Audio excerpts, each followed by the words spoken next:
Hey there, my name is Chris Acton with Acton Creative, and this is A Handwoven Experience. In today's episode, I'm going to tackle the infamous sleazy fabric. I even wore extra dramatic lipstick just for this topic. So friends, when you hear the word sleazy, what does that make you think of? Someone who is disreputable, something that's sordid, could be mean, could be dirty, could be slimy. Ooh, it's such a good, colorful word, isn't it? But did you know that the word sleazy originates from the textile industry? Yes. From what I can tell on the internet, the story goes that there's an area in Central Europe called Silesia. Ugh, forgive me if I butchered that name. But Silesia developed a reputation for creating subpar fabrics that were thin, flimsy, poorly constructed. Thus, the word sleazy was connected to that general description.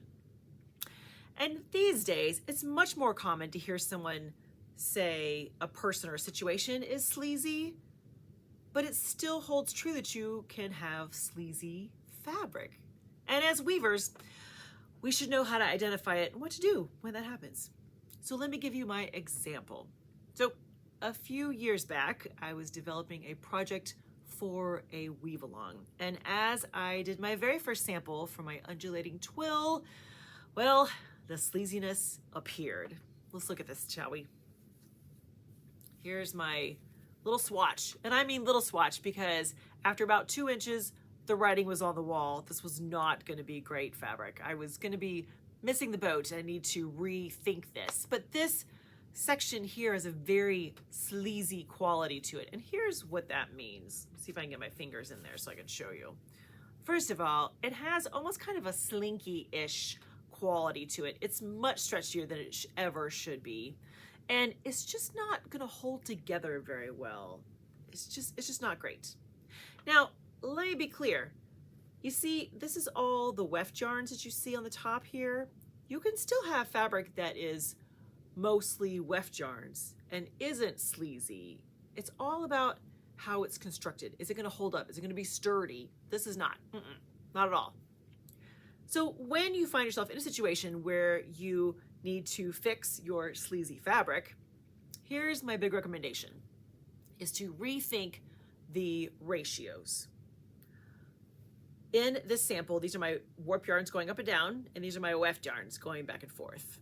So in this instance, you see it, all you see are the weft yarns, correct?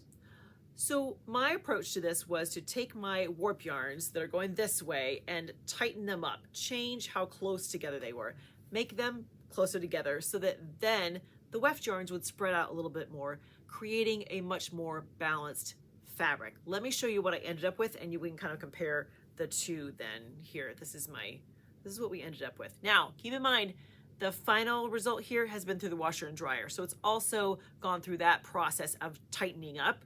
So it's not quite apples to apples, but you can see even just visually, the difference is really striking, right?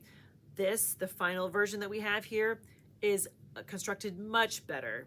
If you were to wear this as a jacket, it would hold up lovely.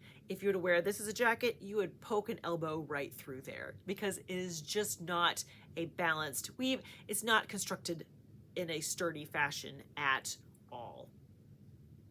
So tell me this, have you run into a sample of sleazy fabric as you've been trying things on your loom?